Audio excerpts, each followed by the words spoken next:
Much, Concorda. I think it was Samuel Johnson who said that the Irish are a very fair-minded people. They never speak well of one another. And I think on most measures, this House would be particularly fair-minded. But I think I detected a slight quiver in that fair-mindedness today, with genuine warmth for the job that Micheál Martin has done as Taoiseach here. As we pass 100 years as a democracy, as you pointed out, Taoiseach Ceann Comhairle recently, we have a very proud record of sustaining democracy throughout a very, very difficult period.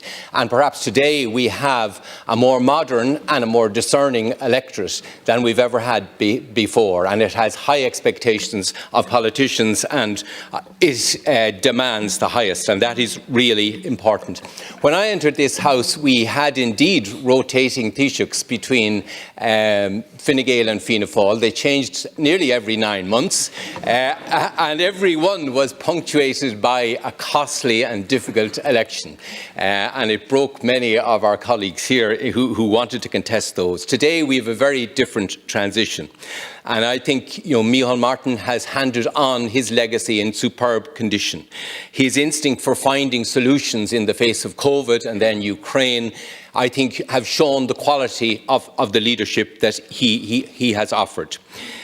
This is today the 15th time that I have been involved in the election of a Taoiseach, but it's the first one in which I've had the honour to make a nomination. And in my observation, the essential ingredients to do this job well are three things.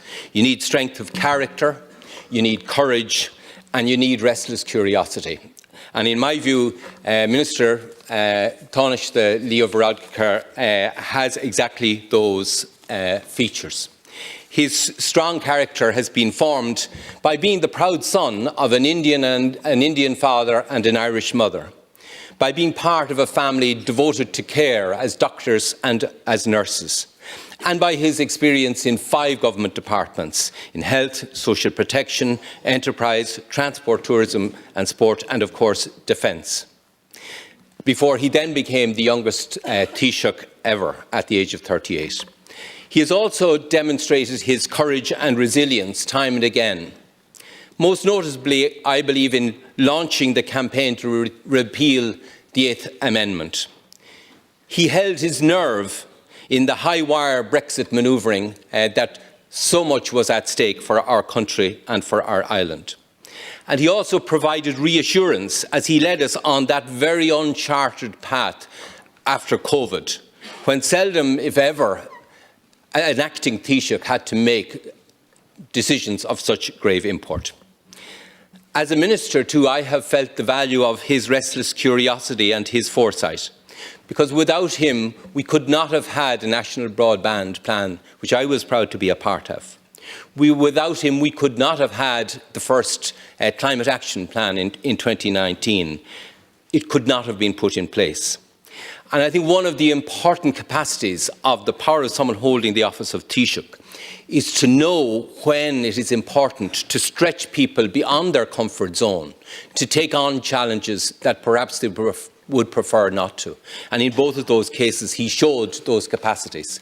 And those capacities are going to be so important as we face really difficult challenges in the future. It was Bernard Shaw who said, "We are made wise not by the recollection of the past, but by the responsibility for the future."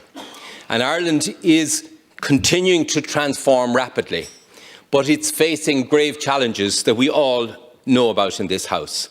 It's doing so at a time of enormous global uncertainty.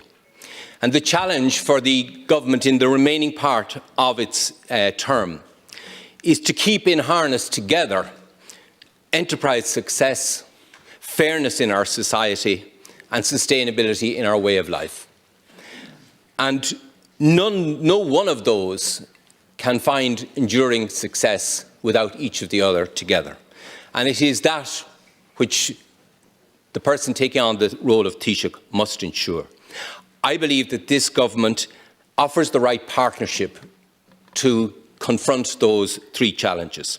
And I believe Leo Varadkar is the right person to step into the position as Taoiseach in the next phase of those challenges. So it's with great pride that I nominate for the position of Taoiseach in the name of Leo Varadkar.